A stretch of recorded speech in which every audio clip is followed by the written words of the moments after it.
Welcome to a new episode of the Unicorn Bakery. My name is Fabian and today we will have a look at the recipe for success of remote.com. Today's guest, therefore, is the founder of remote.com, Joop van der Voort, who was a VP of product at GitLab before, one of the number one remote companies, so therefore maybe a sign for building remote.com as well. Remote.com helps companies hire employees worldwide by providing the legal infrastructure to hire in the country of choice. I'm not 1,000% sure if it's worldwide in every single country already because there are so many legal things to check for, but we will hear about that in a second. The company was founded in 2019 and then valued at more than 3 billion euros in April 2022 through the Series C. Investors include, for example, Sequoia, Accel, SoftBank, Vision Fund, Index, General Catalyst, and you raised more than 500 million from venture investors. So, Joop, welcome to the Unicorn Bakery. Thanks, Fabian. A lot of things to talk about. Let's start with one question that I think summarizes a lot of the other topics. You scaled super fast from, I would say, 2019 to 2022, a few hundred employees, 500 million raised, 3 billion valuation, even when we today know that that's not everything that defines a company. But what were the things you had to have in place so that you were able to scale that fast and build the fundamentals for scaling a company? It's a great question. If I think back about the period in which we grew fastest, so in 2021, we grew the team from 50 to 650 people in 1 year. So in terms of multiple, it was extremely high. And I think the one thing we got right at the time was the ability to just quickly onboard people. Right? I think that really is like to scale that incredibly quickly. That was probably the most important thing. And so being able to do that is being really confident about what is the kind of company that I'm building? What is the kind of company I'm building towards, right? So I have a certain makeup of my teams. What am I going to do if I scale it up? Where do I need to scale it up? And also just what kind of people do I need and how do I make sure those people get onboarded quickly enough so that they are, they can do real work within a few weeks. And so we spent a lot of time early on defining like what is the kind of company that we want. We had a handbook. We had clearly defined this is how we hire, this is how we pay, this is what we want to do, this is where we need people for. That ultimately really was the key, but that's given the fact that there was massive demand, right? That we scaled up because there was so much demand, we couldn't keep up with it. And so we needed to hire people as quickly as we could just to meet the demand. And I think our ability to do quickly makes that we still exist today, because if it wasn't for that, then if we hadn't hired a lot of people really, really quickly, I think we would be much smaller than today than otherwise. I think the craziest question, these are like 600 people added on top of 50 that were the base. Yeah. On the one hand, how do you, and first question, I'll break it down because otherwise I'll ask 10 questions at once. But how do you get all these people up to speed while properly onboarding them? Is it even possible? Getting people up to speed is the onboarding, right? And I think there's a few things that we did well. One is that we work asynchronously, which means that everything is written down. So instead of, saying, hey, welcome, this is your new job, figure it out, or like, here's a few team members to tell you, we had a program. It's not something fancy or something. It's just like, read this, watch this video, do this. Everybody, there's a few structural things like everybody gets an onboarding buddy. Everybody gets introduced to 10 random people across the company. And then making sure that we have really clear hierarchy, right? You have one manager who has maybe on average about 8 reports and making sure that they have a weekly cadence of one-on-ones.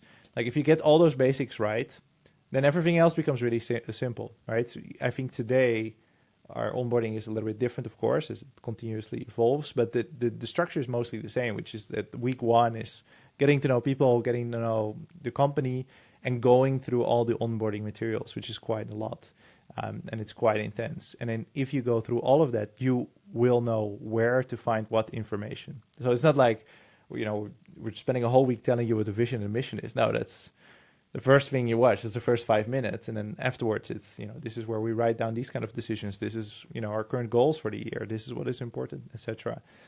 That really is it. And then the thing is, it scales really, really well if you make sure to continuously structure it and improve it over time. And so that's what we did. I would love to think that everything went perfect during that time, but while you're hiring 600 people in a year, when you're 50 before, I can imagine a lot of things break. So during that hypergrowth year, especially, what were the things that weren't able to scale at first?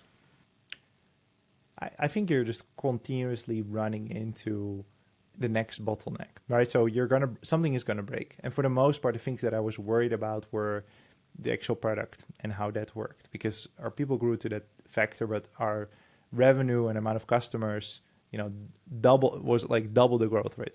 Like I think we did 20x that year, something like that. And literally everything breaks. Like literally every single thing that you have in place when you do a little bit of revenue breaks when you 20x that. And so it was everything just broke. Our product, where we relied on some spreadsheet in some thing that was never used, suddenly that thing became a spreadsheet with 1 million rows. So you had to suddenly build an app for that. Literally everything. Like there's enough examples. I think the most difficult thing is that your company is not the same. Every time you double, it's a new company, right? Because half or more than half of the people are completely new. And so if you double the company every month, then every month you have an entirely new company. And so you can't really rely on like having a history or like even a mutual understanding of anything. You constantly have to reinvent the wheel. When people join a company, they assume that everything that's in place is there for a reason. It's like a baseline assumption, right? You come into a company and they use 3 apps. You're like, okay, they probably spend a lot of time thinking about that. But that's just not true, right? Most decisions are arbitrarily taken and then they just become the decision over time. And 2, when you grow that fast, you get that plus like, oh, it's growing so fast. Is it my role at all to address this or to change this? When you're really small, everybody knows, oh, it was just an arbitrary decision.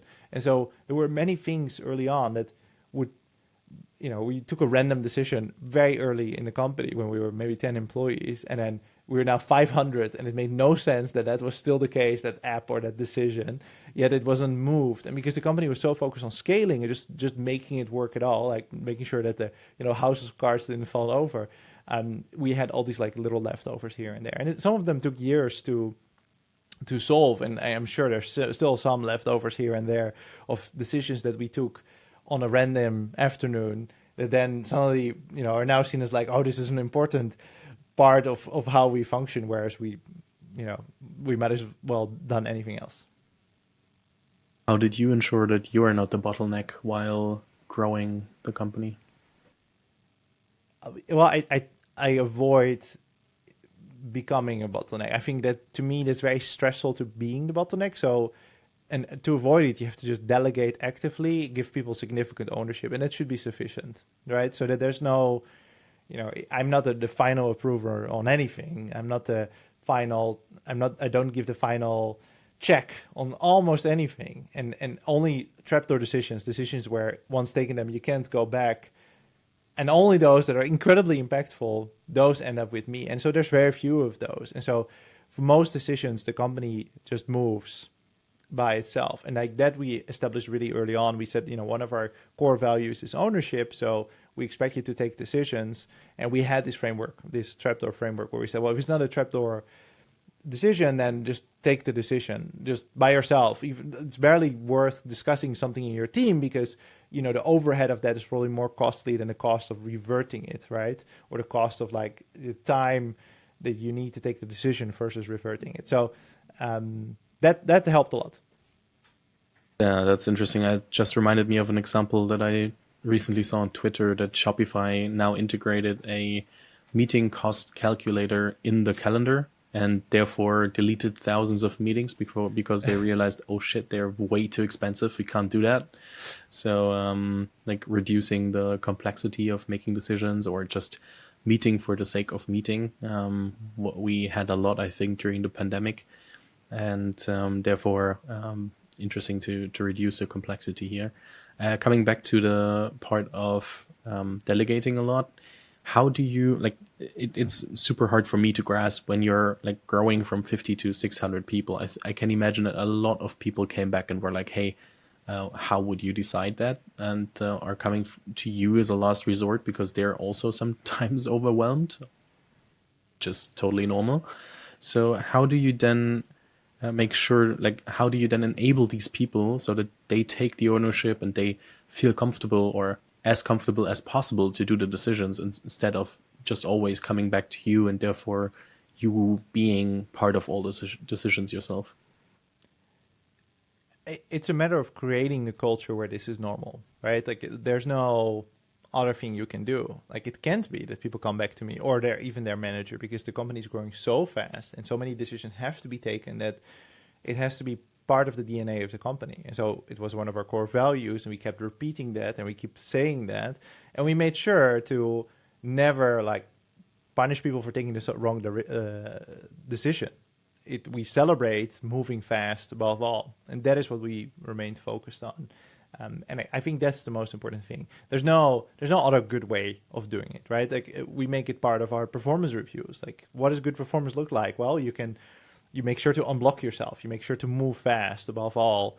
If you're very consensus seeking, then you're going to be really ineffective, and that's going to be really obvious to everybody around you. And so I think that's ultimately the way. There's no other trick to doing that. Yeah, and setting the right example helps a lot, right? So everybody that reports to me, they always get, and I always say very directly to them, you have all the freedom in the world to do your job. I expect that if you get stuck, you don't sit around waiting to meet with me or something. Like you will do whatever's necessary to get unstuck. And if that means calling me, for example, or sending me a message or getting me to do something, I'm happy to do it. But make sure that you reach out, make sure that you unstuck yourself and take decisions where necessary.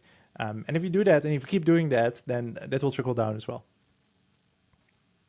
Started a company in 2019. You built product for 1.5 years, I think. The pandemic happened. You grew 20x. The market changes. A lot of people are calling back to office. Does this feel like a hard stop, or is it just like that in some industries or for some companies it's a hard stop, and for others they're still like crazy on track to go more hybrid or remote? So how is the current state of growth when we look at your company?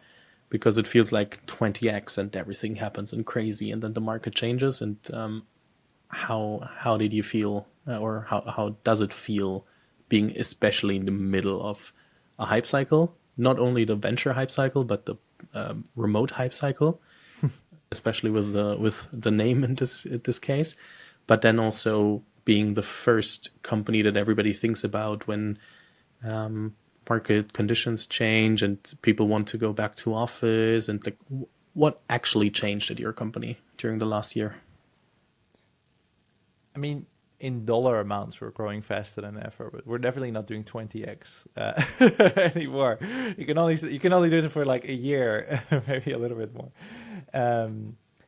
But the beautiful thing about my company is that we're facilitating global companies, right? Distributed companies, and those companies are driven by talent. They want to hire great people. And what drives them to hire great people is that's fundamentally to growth, right? There's the supply and demand market of talent has always been very imbalanced, where the demand for talent is far greater than the supply. And what we're saying is that, through us, there's a whole new avenue of hiring people. You just have to look, further away than the neighborhood.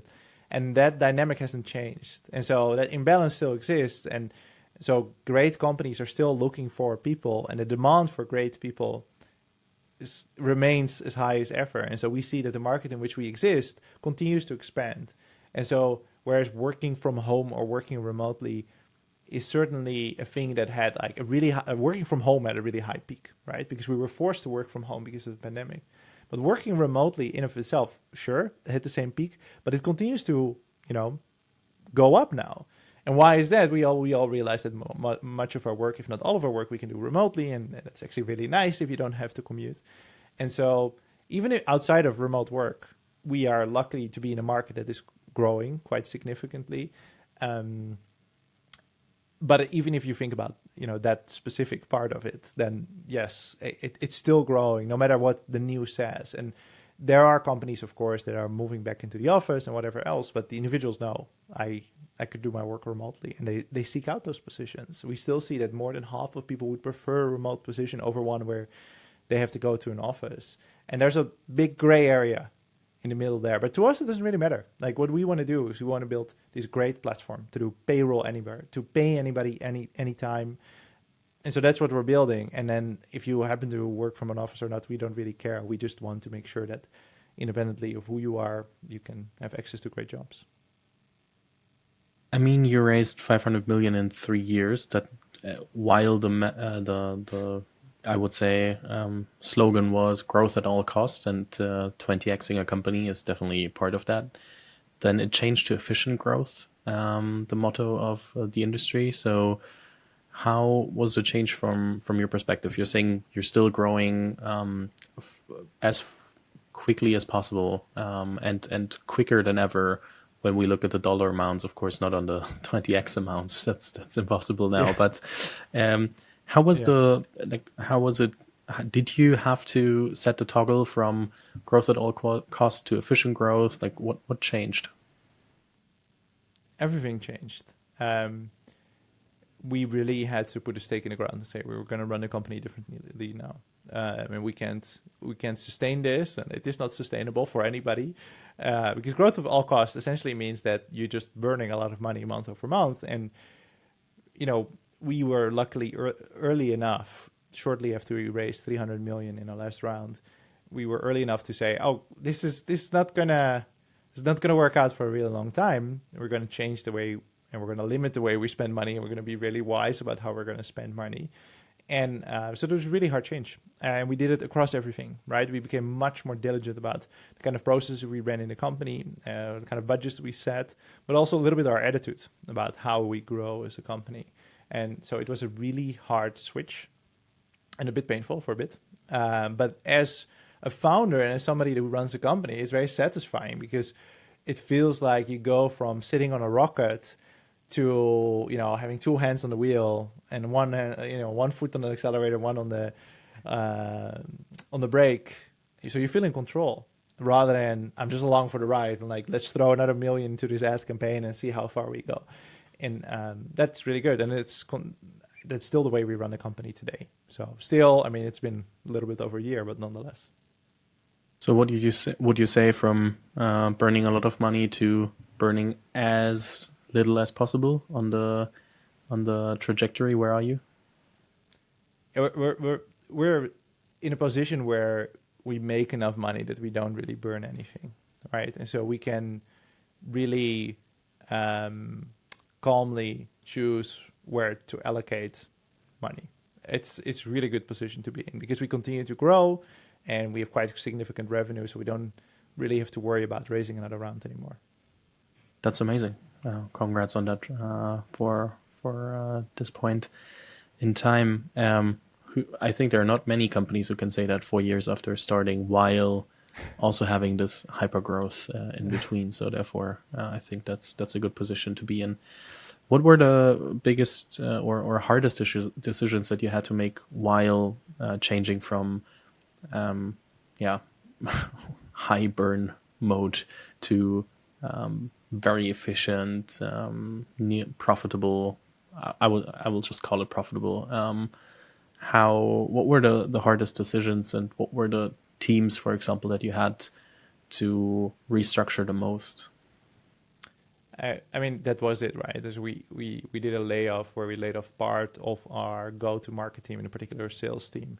And the reason for that was really simple, right? If you spend less on building the top of the funnel, you're going to sell less, right? And there's no point of having an extremely large sales team if you're committed to not doing that number because you're not going to spend the dollar amount to get there. And so, firing people is the worst thing. It's the worst thing, and it never gets better. It only gets harder. And so we did, of course, and that was the hardest, easily.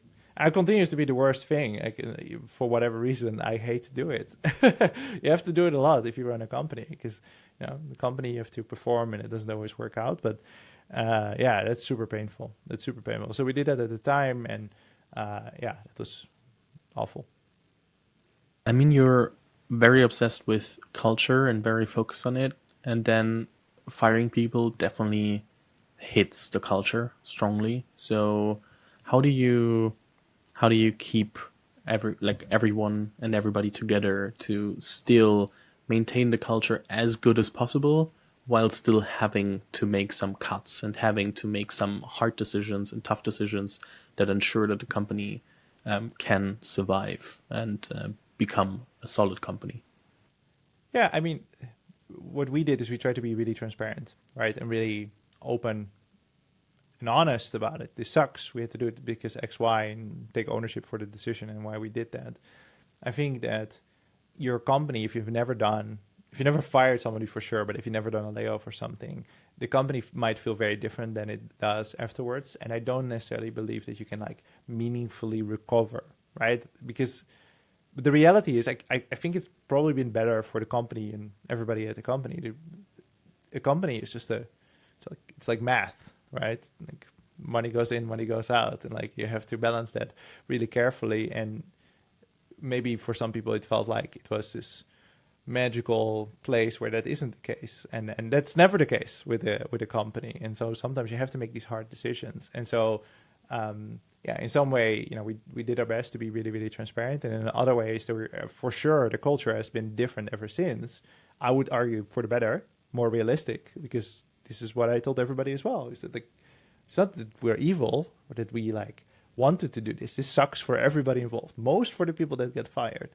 But we have to do this for the company. And with every single person that remained at the company, I was happy to sit with them and tell them, look, the alternative was we all lose our jobs just a little bit while later. So when we run out of money. And so do you want us to be wise now, or do you want us to be very terrible until the very last moment? And then, and so I guess that's the way to do it. And I think that's healthy. I think it's healthy for an individual to understand, this is how companies work. This is how decision-making is done. I think, that's sort of how it worked out. I wish we hadn't done it, but in some ways, I think it did make us much more resilient as a company. What would you say does it take to be an effective communicator as a CEO? I'm not sure, because I'm not sure if I'm an effective communicator. But if I were to argue for it, I would say, one, it's really hard to lie to people consistently, so don't lie. That's a really good one. And be really clear and direct, and don't be an ass. I think that's it. And then for things that you care about, you will have to repeat them ad nauseum so many times. It takes so many repetitions of something that you care about to land with people. And that's not because they're not smart or not paying attention. It's because the bigger your company is, the less likely they are to hear it, even though you made sure that they hear it, or the less likely they are to give it sufficient weight. And so one is just talking a lot and being very communicative, as in just repeating yourself. One thing that I would love to transition into, because I didn't highlight it as specific in the introduction, but you are, as the name of the company implies, a fully remote company.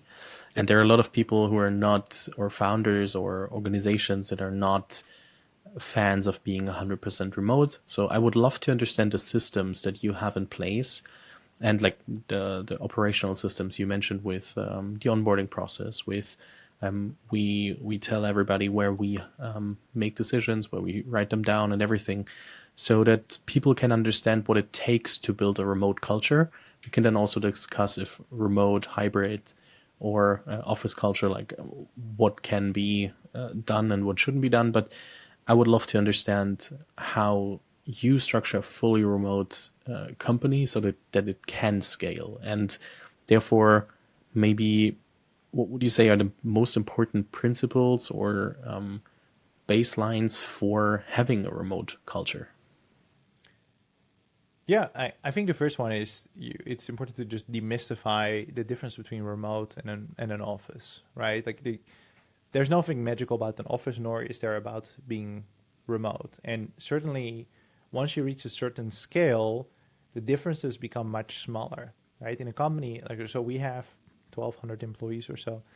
At our scale, it's like if you were in an office, you were spread over multiple floors or even multiple buildings, and so there's no magical thing in the air that allows people to hear messages from across the whole company anymore, right? And so many of the things that will be true for a larger organization that it works fully for an office might be true for a remote organization. I think the most important thing for us is, and the greatest differentiator is that we have people across many different time zones, and there's no expectation from anybody except people maybe in support to work at certain times. And that means that anybody can be on or offline at any given time. And we actively avoid meetings. Similar to how Shopify does it, we think about this as well. We don't want to have meetings. It's mostly a waste of time. And then when we do have them, we like to use them to connect with people rather than to discuss things that can be discussed asynchronously, which is the cornerstone of how we think about our remote culture. We work asynchronously. And that just means that it is easy to do work and to get stuff done without being in the same room or online at the same time with somebody else. And to be able to do that, you have to write stuff down and make sure that it is discoverable to the people that might need whatever you wrote down, and that you take decisions independently and write them down whenever necessary. And that's it. And that really is it. And so, what are the practices? The practices are, we tell everybody, you can work whenever you want, wherever you want. Just make sure that your work is accessible to your colleagues. And so you work very transparently from the get-go. That solves almost everything. Like that's the beauty. That solves almost everything. And then we just encourage people to not have meetings and look for alternative ways to get the same result. Right? So if you and I, there's something come up, we are working together in a project, and we have to make a decision. Instead of this traditional office-based inclination of let's have a meeting about this, where then we have to find a place, find a time, find a room, find the people that also might want to join in, etc. Why don't we just not do all of that and try to sort it out by sending each other a message, writing something in a document, quickly jumping on a call maybe, and then writing down what we decided and then letting the other stakeholders know. I think that is what asynchronous work really is. You work really hard to avoid meetings, and you work really hard to avoid having to be at the same time online looking at the same thing, and rather you make your work very accessible so that when you do coordinate directly with people, then you can use it for the things where you really, really need it. And I think that really is it. Like, for example, this morning I had one of my favorite kinds of meetings, which is we had a brainstorming session. We're building something really cool, really new, and we all sat at the same time looking at Figma, at prototypes, and we were talking through them, but we were also thinking about how else can we do it. And that was really, really productive. And why is that nice? Because we have many ideas and voices in the room, and then you can, distill it into something that we have some sort of consensus about. But if it's about, what color should we make this page? We don't have a meeting. We don't need to have a meeting for that. That's a really simple decision. Like, we can either just one person just makes a decision, or we can iterate quickly on it, or we can have a quick discussion in chat or in some project management software, for example. And so that really is it. And everything we do inside of the company is organized around that principle. So for example, we still do an all hands meeting, but I'm actually not a huge fan of it because only 1/3 of the company, 1/4 of the company attends it and can attend it. The rest is sleeping or doing other things. And so rather, usually when I make an announcement, I just record a video of myself and I share it with the whole company in a dedicated channel. And you can watch it at your leisure. And then you can watch it again, or you can watch it sped up, and you can read the transcript. Or admittedly, what I sometimes do is take the transcript and throw it in an AI and get it to summarize.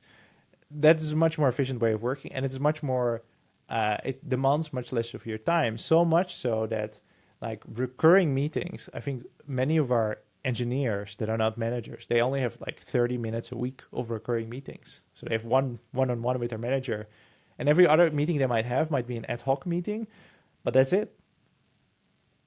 Yeah, I think a lot of people, and I'm calling myself, I'm personally, I only have external meetings because I have like 2 or 3 freelancers, so therefore it's like very clear what everybody's working on, and we have our process there, and everything else regarding the podcast, etc., is external meetings, which I always differentiate a bit. But I know the feeling of having too many meetings on the calendar and then not having time to work on the things that I actually want to work at. And then at the end of the day, I'm like, holy crap! I only sat in calls and here and there, and I just haven't had the time to think anything through or to take an hour to check stuff that needs to happen for the podcast or this or prep a podcast. Imagine I'm coming in here totally stressed out of meetings and haven't even thought about a question or an introduction. I'm like, Yeah. that shouldn't happen. So therefore, and I think that happens more often than people want to admit, and people are fleeing themselves into meetings because it feels or sounds like they have something to do instead of thinking about what are actually the, like, okay, I have 8 hours today that I want to somehow survive, so I do 4 hours of meetings and then 1 hour in the cafeteria. Of course I'm exaggerating a bit, but people don't really think about, okay, what do I prioritize today? What do I actually want to solve? Yeah. Exactly. I think, and I recently did a podcast with Amir, who is the founder of Todoist, and he was like, yeah, I as a CEO try not to have any meetings, of course, as far as possible, as much as possible, but pretty much the same that you said. Fully remote culture, trying to do everything asynchronous, and then having the time to think problems through if possible. Sometimes as a CEO with 1,200 people, that's definitely not possible. But yeah, that's it's just so interesting. Do you think I really like the comparison of like a large company is partly a remote company because you cannot talk to everybody in the office. I really like the comparison. Do you think you hire different people, not from the talent perspective, but from a characteristic perspective, that you hire remotely than in the office? I don't think so. Of course, people self-select, right, a little bit. I just think that certain skills are almost useless in a remote environment, right? Like it's being being really visible. That doesn't really help you very much in a remote environment, or at least visibility is measured in a very different way than it is in an office. But for the most part, I don't really think so. I think actually that most things really translate well. Right? I think that if you are a very charismatic leader, that translates just fine in a remote setting. I think because that's one of the things you would imagine, like it's really, this stereotypical super social salesperson, they'll do fine. Like as long as they're happy working remotely, obviously, that will still translate to their job, right? Like they will still have to be charismatic and doing great sales, and most of that happens in calls.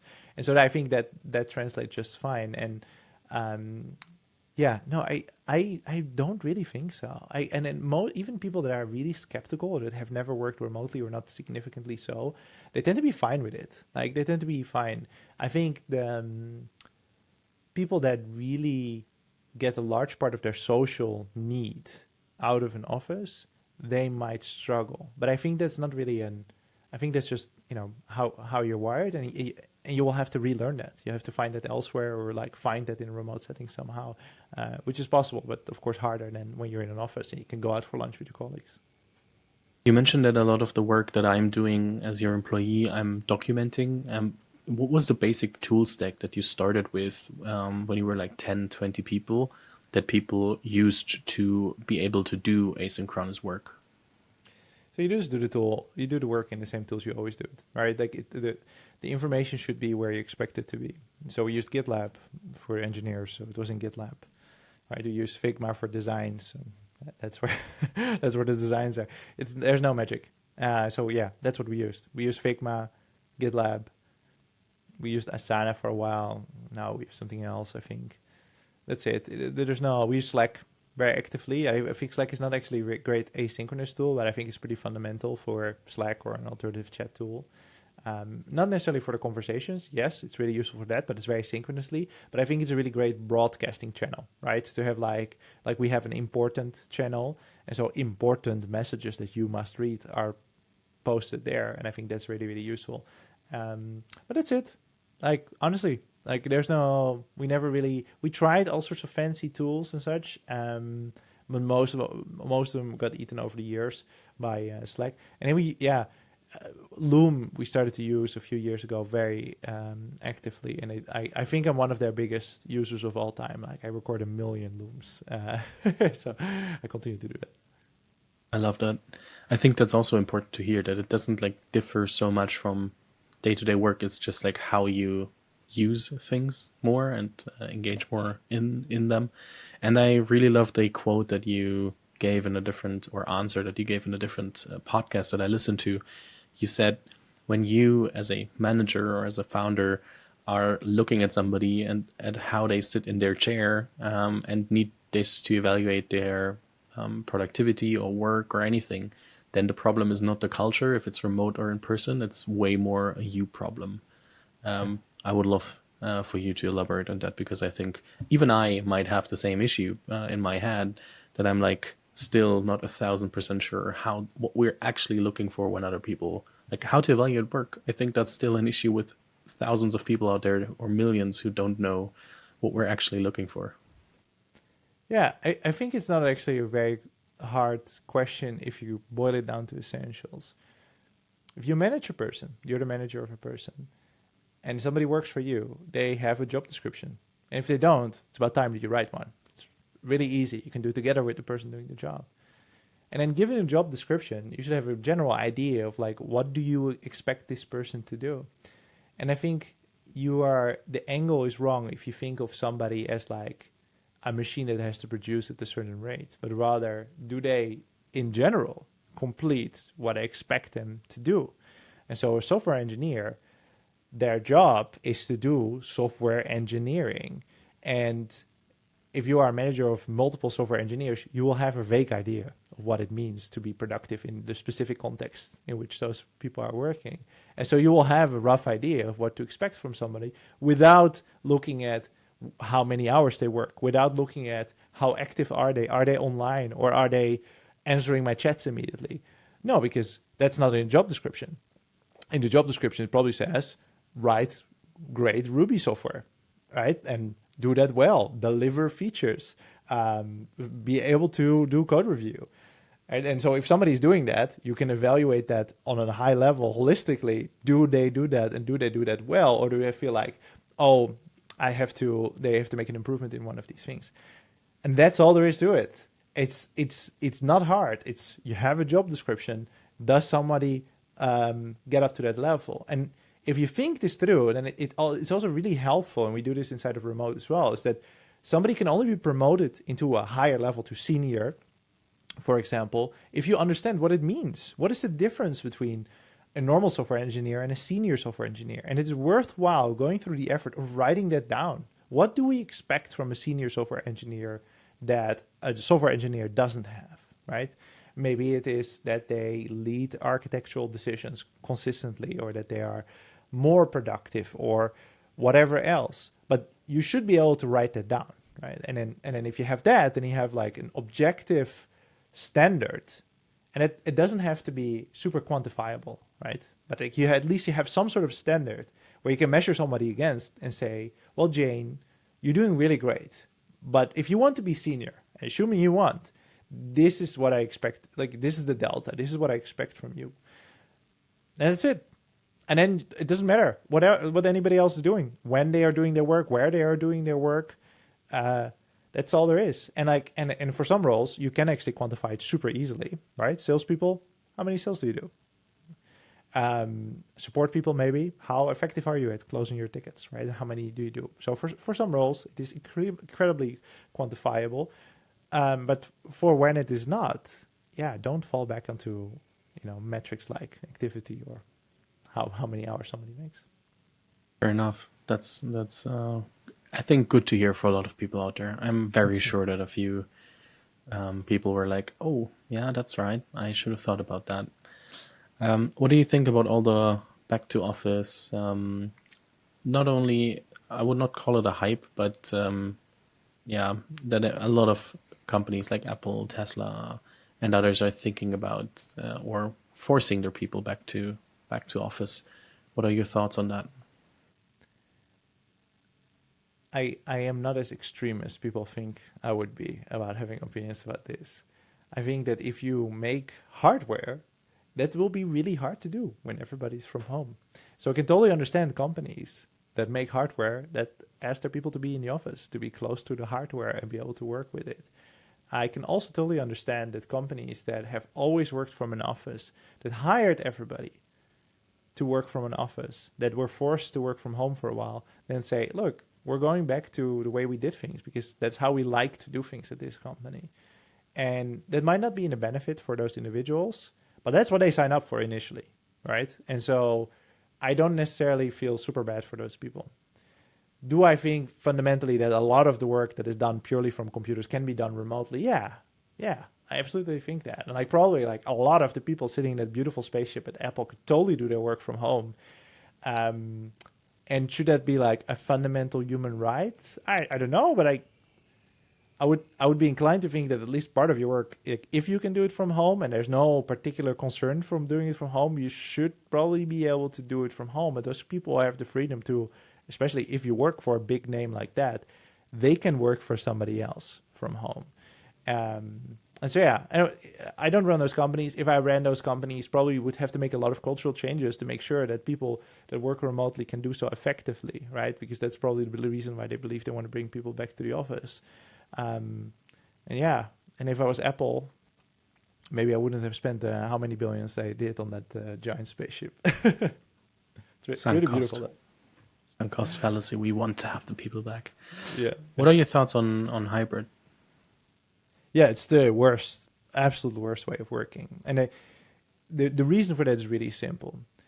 Because not everybody's working remotely, or you're not working remotely all the time. Again, like there's no hard definition of what hybrid even means, right? Sometime remotely, but because not everybody's working remotely or not all the time, you will not address the problems you will face because inevitably you're going to face problems with working remotely. And so you get the worst possible remote experience. You also get the worst possible office experience because you can't rely on people being in the office, right? If everybody's always in the office, that's easy. You don't have to think about anything else. But if people are sometimes remote, you really can't count on them either. And then given that you expect people to be in the office some of the time or part of the people, you also can't benefit from building a global team and hiring in other places. So you get none of the advantages. You get none of the advantages of everybody always being in the office, or at least, very few of them. You get none of the advantages of working remotely. And then you end up with like emergent problems. Like, for example, rather than finding out ways to do meetings effectively remotely or not have them in the first place, you're going to defer decisions to when you are in the office. And so you become slower and less effective. And then like this is a minor thing, but if you have a lot of meetings and if you're on upper management, that's always the case. You are going to have meetings where part of the participants are in a room looking at a big screen where part of the remote participants are, and nobody enjoys those. They are really ineffective. I absolutely hate to do those things, whether I'm remote or in person in that meeting room. So yeah, there's like a really long list of reasons why hybrid is the worst way to work. But again, sunk cost fallacy. There's a whole bunch of companies they know their people will leave if they don't allow remote work, but they also have these beautiful offices that they have to use somehow. That they have leases for the next 20 years and then therefore can't get out and want to Yeah. somehow at least fill them up. I think one last thing that I always love to quickly do is an assessment of the current company, more from the perspective what you think are the biggest challenges that you currently have, that you're currently as a CEO trying to solve, so that people can understand what happens if I grow my company to 1,200 people and have to manage it from there. So what happens at such scale? What happens at your scale? Yeah, I wonder if it's the same for every company. I think for us, we're at the stage where you try to become professional about everything that you're doing. And so when you're a startup, everything is whatever, right? Whatever. Doesn't really matter how you do things. But when you're a big company with, many millions in revenue, and then you have to be very serious about the way you do finance. You have to be very serious about the way you do compensation. You have to be very serious about protecting your IP and these kind of things. And those are there are infinite challenges like that when you're a big company. When you're a small company, you just focus on building a product, right? And then you're selling it. And those are the two concerns. And for the most part, that is what you will want to be doing when you're big as well. But now there are a million more distractors that tell you have to do all of these things.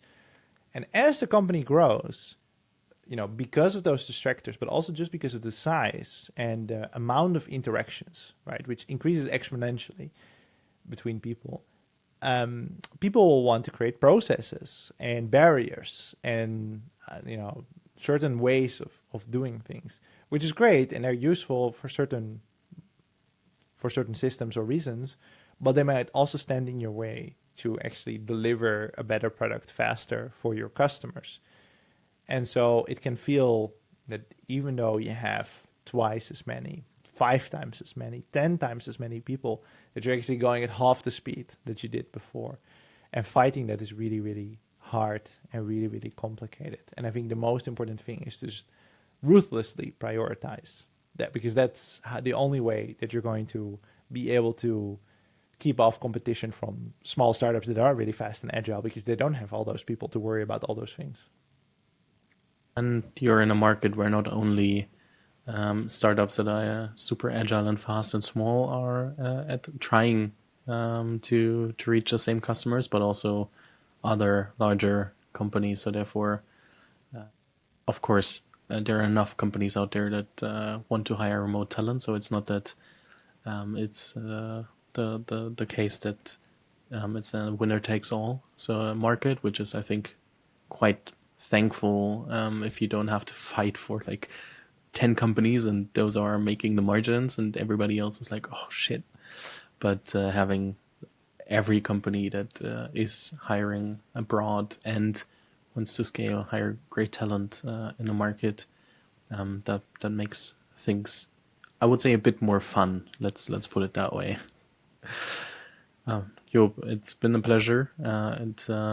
It's very interesting to hear how you scaled the company that fast and what happened throughout the years. And I'm super interested to see how it turns out in the next years, because it feels like you're only at phase 1 or phase 2, even when you ran rapidly through the phases, but that you have a lot of things that you want to build, and therefore maybe we will do an updated session in a year or 2, depending on all the things that are happening for you and if you want to come back. But it's been a huge pleasure, and I'm super happy to hand over the last words of the podcast to you if you want to give the founders that are listening something on their way as a last word.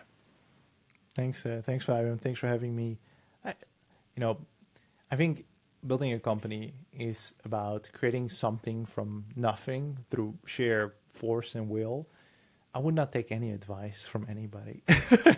You just have to do whatever is necessary to make your company work, and don't try to be somebody else. Don't try to replicate what anybody else is doing. Just try to make it work and don't give up. That will probably be the reason why your company exists in the first place, because you wanted it.